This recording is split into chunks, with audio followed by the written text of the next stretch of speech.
Hello friends, welcome back to my channel drama vibes. और आज की इस वीडियो में हम बात करने जा रहे हैं next episode of sound candy के बारे में। So let's get started with this video.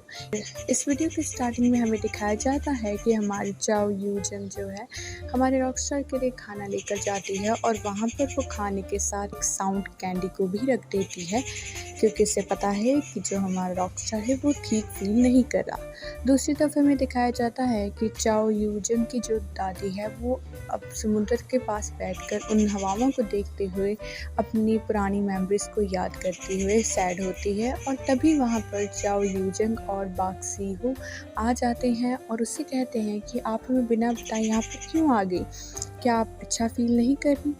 जिस पर वो कहती है कि नहीं, मैं तो जस्ट अपनी पुरानी यादों को याद कर रही थी।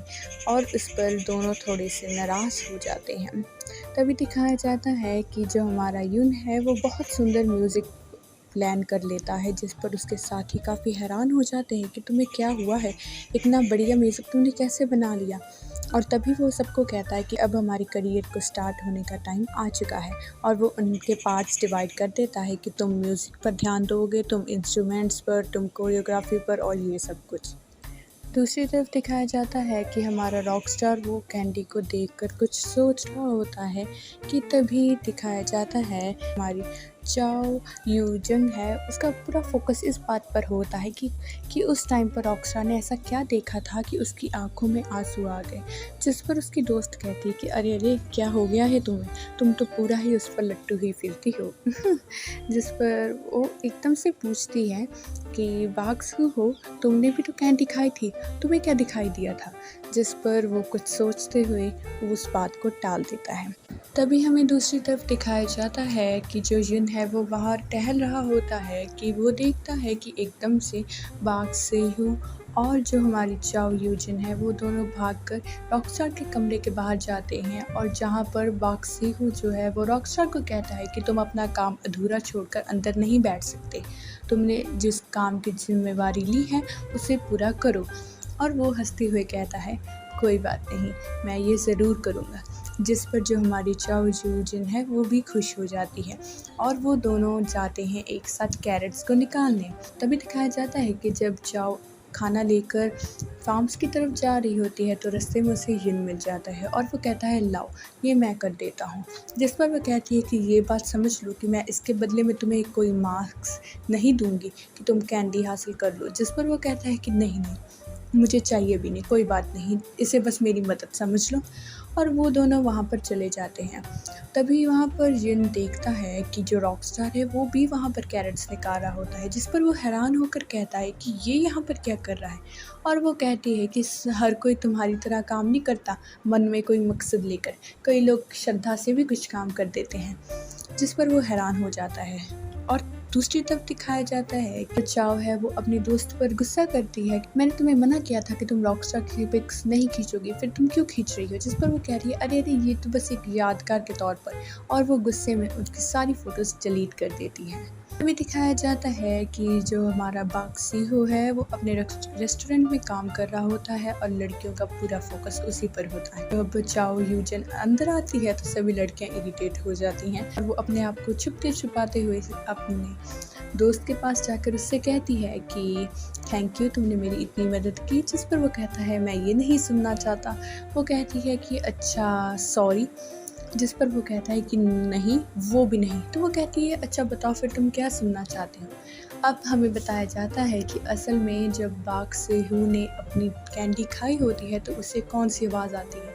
असल में उसे चाओ यूजिन के ओप्पा कहने की आवाज़ आती है कि मतलब वो उसे पुकारती है और यही उसके लिए सबसे बड़ी प्यारी स्वीट मेमोरी के तौर पर उसके दिमाग में बस रही है।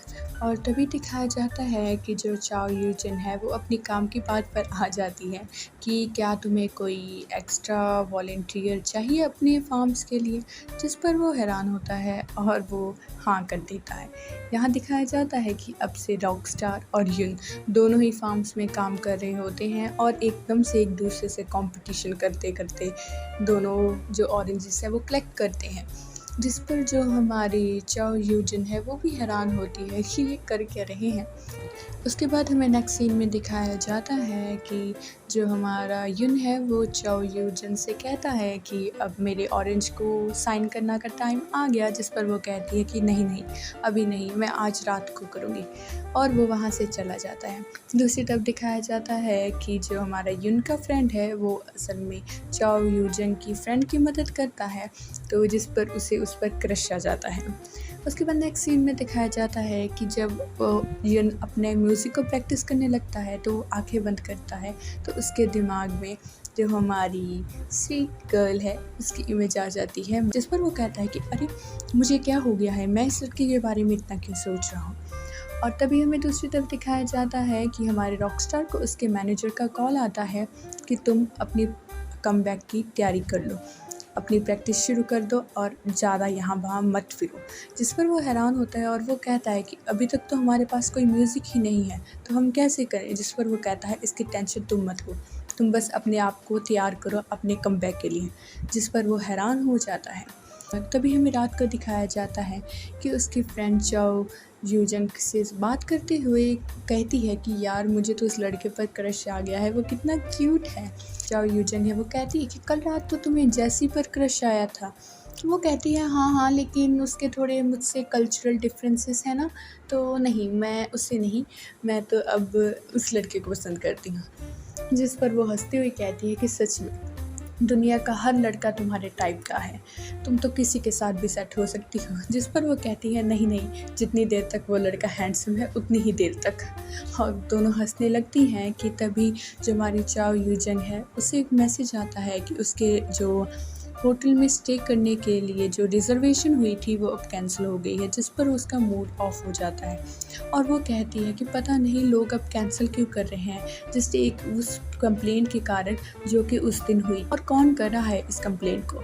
कि तभी वहाँ पर युन आ जाता है, में वो उससे अपना ऑरेंज साइन करवाने आता है और वो देखता है कि वहाँ पर चाओ यूजन है उसकी ड्राइंग्स पड़ी होती हैं। जिस पर वो कहता है क्या ये तुमने की हैं।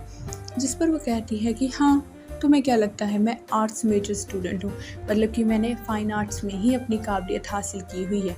जिस पर वो कहता है कॉलेज में। और वो कहती क्यों, तुम्हें बड़ी इंटरेस्ट आ रहा है।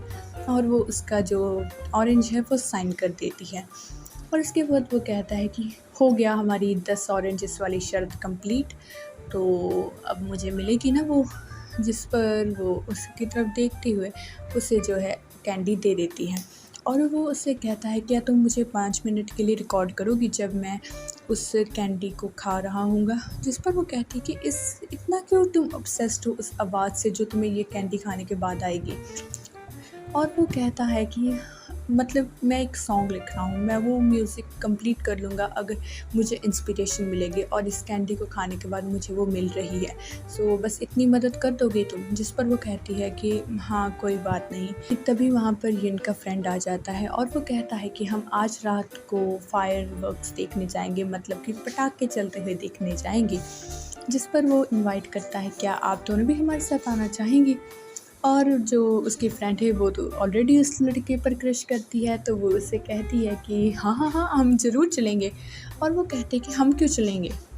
जिस पर उसकी फ्रेंड उससे कहती है कि क्यों नहीं जाएंगे हम भला, अगर ये हमारे यहाँ पर गेस्ट हैं तो हमें इन्हें गाइड करना चाहिए ना।